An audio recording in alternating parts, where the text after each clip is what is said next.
ये जो मुस्कान है ना, मेरे ख्याल से भाई 5 बारी लगातार हारने के बाद जब आप आखिरकार एक मुकाबला जीत रहे हो, तो फिर ये मुस्कान आपके ड्रेसिंग रूम में वापस आ जाती है। और ये मुस्कान आज इंग्लैंड के ड्रेसिंग रूम में हमें देखने को मिली होगी। 160 रन से नेदरलैंड्स को मात दी पुणे में, और उसी के साथ कहीं ना कहीं वो जो एक चैंपियंस लीग पे वो जो ये क्वेश्चन मार्क लगा हुआ था, वो अब लग रहा है कि चैंपियंस लीग 2025 के लिए शायद उनकी गाड़ी पहुंच जाएगी। आप देख रहे हैं ESPN cricket for match day Hindi, जहां स्टूडियो में हमारे साथ मौजूद Wasim Jaffer. Wasim, thank you so much for joining us sir. You been part of so many team sir, बतौर प्लेयर, बतौर कोच। ड्रेसिंग रूम का माहौल एक इतना ज़रूरी एस्पेक्ट होता है in terms of how team performs. लगातार इतनी बारी हारने के बाद have you ever been in a situation जब एक जीत आती है, what sort of environment dressing room में आता है? प्लेयर्स एक बाउंस आता है क्या सडनली, जो झुके हुए शोल्डर्स होते हैं वो सब? आई थिंक एक रिलीफ कहीं ना कहीं होती है, क्योंकि इस टीम से ये परफॉर्मेंस एक्सपेक्टेड नहीं था कि वो 5 मैच हार जाएगी। ऑब्वियसली टाइटल डिफेंड कर रहे थे, but they haven't played to their potential, तो obviously they will be disappointed, क्योंकि इन टीम में सारे मैच विनर्स हैं और ट्रॉफी जीते हुए लोग हैं, तो कहीं ना कहीं वो डिसअपॉइंटेड तो होंगे, बट एक रिलीफ डेफिनेटली आएगा कि ये थोड़ा सा जो रन था हार का, वो कहीं ना कहीं ब्रेक हुआ। They were expected to win Netherlands के सामने, बट ये एक स्ट्रॉन्ग परफॉर्मेंस है। इवन दो थोड़े स्पॉट ऑफ बॉर्डर में थे, 191 फॉर 6 थे, वहाँ से वो बहुत अच्छी पार्टनरशिप बनी स्टोक्स और वोक्स की। अगर वहाँ पे वो स्टोक्स का शायद वो कैच पकड़ा जाता है तो शायद चीज़ें चेंज हो सकती थी, but again you got to give it to them कि वोक्स एक बहुत ही under the radar kind of a player है कि आके अपना काम कर जाते हैं, चाहे वो लोअर ऑर्डर की बैटिंग हो। नए बॉल से आज भी उन्होंने कमाल की बॉलिंग की, शुरू में ब्रेक थ्रू दिलाए, तो आई थॉट एक strong performance from a very good team. तो true to his character Ben Stokes का, जैसा आपने सही बोला, 191 फॉर 6, 41 पे थे जब कैच ड्रॉप हुआ, और उसके बाद से उन्होंने जो गाड़ी पकड़ी है, आखिरी 10 में जो गाड़ी पकड़ी है, कि 339 तक पहुंचे आज। बिल्कुल, और वो शुरू में थोड़ा सा टाइम लिया उन्होंने, क्योंकि विकेटें गिरी हुई थी, पार्टनरशिप की ज़रूरत थी, और सामने जब आपके सामने 2-3 विकेटें चली जाती है तो you have to change your game plan, और वो गेम प्लान उन्होंने चेंज किया। और स्टोक्स उस वक्त डेंजरस हो जाते हैं when he takes his time at the start, क्योंकि उनके पास वो गेम है where he can catch up. वो बहुत बढ़िया कैचअप किया उन्होंने, बाद में हमने देखे जो शॉट्स उनके, बट शुरू में उन्होंने टाइम लिया and then he paced his inning beautifully. और अगेन वो क्रिस वोक्स का साथ मिला, और बहुत बड़े प्लेयर हैं बेन स्टोक्स, तो he knows how to rose to the occasion. बड़ा गेम हो या इम्पोर्टेंट गेम हो, पिछले मैच में भी अच्छा परफॉर्मेंस किया था, यहाँ भी आके शतक बनाया जो ज़रूरी था। बातें चल रही थी कि शायद उनको घर जाना चाहिए, नी की सर्जरी है, इंडिया की सीरीज़ है, but true to his character he stayed, he played his part, और मैच विनिंग 100 बनाया है। So well done to him. Post match में नासिर हुसैन साहब ने पूछा था कि आपको जाना था, ये वो, उन्होंने बस 1 वर्ड या 1 सेंटेंस, नेवर हैपनिंग, खटक, बस साफ साफ। नहीं, आप बिल्कुल, क्योंकि वो टेस्ट टीम के कप्तान भी हैं, और हम जानते हैं कि वो एक टीम प्लेयर है, और इस टीम में बहुत सारे ऐसे खिलाड़ी हैं जो उनके अंडर टेस्ट में खेलते भी हैं, तो अच्छा भी नहीं लगता कि टीम को छोड़ के चले जाते, चाहे वो 5-6 दिन या मे बी 1 वीक पहले चले जाते, बट नोइंग जितना बहुत बेन स्टोक्स को, that is never going to happen. वो टीम के साथ ही रहेंगे, और यहाँ से जाने के बाद सारी चीज़ें हो सकती है, तो एक गेम की और बात है।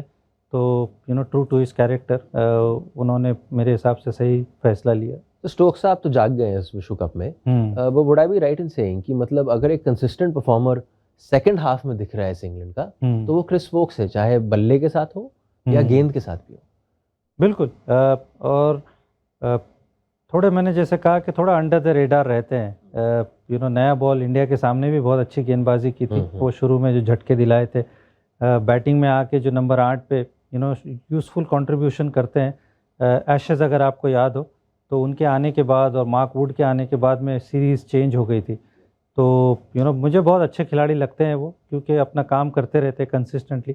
हालांकि कई मरतबा उन पे फेथ नहीं दिखाया जाता, बट व्हेनेवर उनको अपॉर्चुनिटी दी जाती है अच्छा परफॉर्मेंस करते हैं। अगेन एक इम्पॉर्टेंट मैच में उनके 50 रन को कम वैल्यू नहीं देना चाहिए, क्योंकि वो पार्टनरशिप नहीं इंग्लैंड को गेम में लेके आया। पार्टी पूर्व बन सकते हैं सर पाकिस्तान के खिलाफ?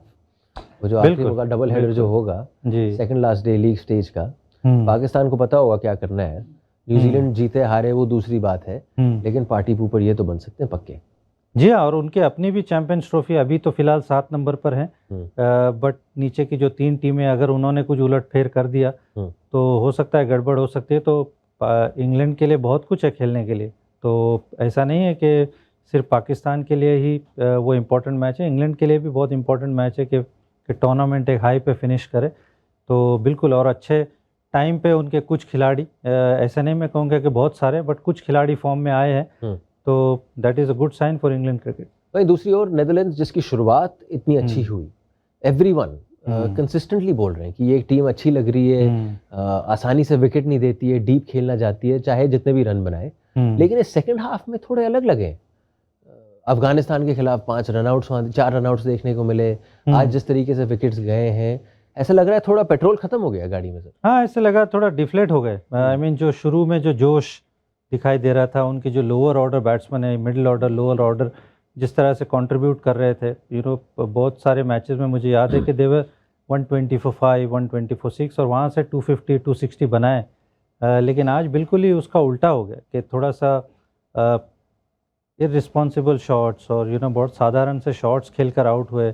वो फाइट नहीं दिखी, वो एप्लीकेशन नहीं दिखा, तो बहुत ही अनलाइक एक्चुअली जो स्टार्ट ऑफ द टूर्नामेंट जैसे आपने कहा। तो थोड़ा सा मुझे लगता है कि शायद वो गैस कहीं ना कहीं थोड़ी ख़त्म हो गई। ये कैरेक्टरिस्टिक है छोटी टीमों के साथ जो इस लेवल पे खेलती नहीं है, but then when you come 4 साल में एक बारी कि आपकी जी गाड़ी में इतना ही गैस है, उसके बाद से फिर पूरी गाड़ी बिखर जाती है। जी हाँ, और इस तरह की कंसिस्टेंटली इतने अच्छे मैचेस खेले नहीं होंगे कहीं भी, कि हर बार जब बॉलिंग पहले करते हैं हमने देखा है कि रन्स दिए हैं काफ़ी, वो डेथ ओवर में काफ़ी रन्स लिख के, आज भी हमने देखा कि लास्ट 5 ओवर में 86 या कुछ ऐसे रन्स दिए। तो जब वो एसोसिएट के साथ खेलते होंगे तो ऐसे नहीं होता होगा, कहीं ना कहीं वो गेम में बने रहते होंगे। अब यहाँ पर कंसिस्टेंटली सारे अच्छे टीमों के साथ खेल रहे हैं, तो कहीं ना कहीं वो शायद वो रिजिलियंस कहीं ना कहीं कम पड़ जाता है, और आपके पास वो एक्सपीरियंस की भी कमी होती है कि किस तरह से इनिंग पेस करनी है, किस तरह से मैच ले जाना है। लेकिन एक चीज़ अच्छी है कि ये मैचेस से बहुत कुछ सीखेंगे ये लोग, और शायद इसके आगे वर्ल्ड कप के बाद अगर कुछ मैचेस खेलने मिले लगातार अच्छी टीमों के सामने, तो ये एक्सपीरियंस कहीं ना कहीं उनके काम आएगा।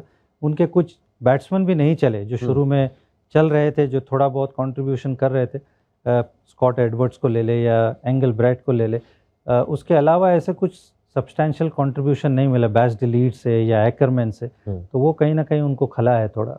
आखिरी मैच भारत के खिलाफ है, चैंपियंस ट्रॉफी की जो जगह है वो कहीं ना कहीं अभी भी खुली हुई है, लेकिन अगर वहाँ पहुँचना है तो भारत को हराना पड़ेगा। मुश्किल है, नामुमकिन नहीं है। Wasim, thank you so much for joining us on the show. आप देख रहे थे ESPN Cricinfo match day Hindi.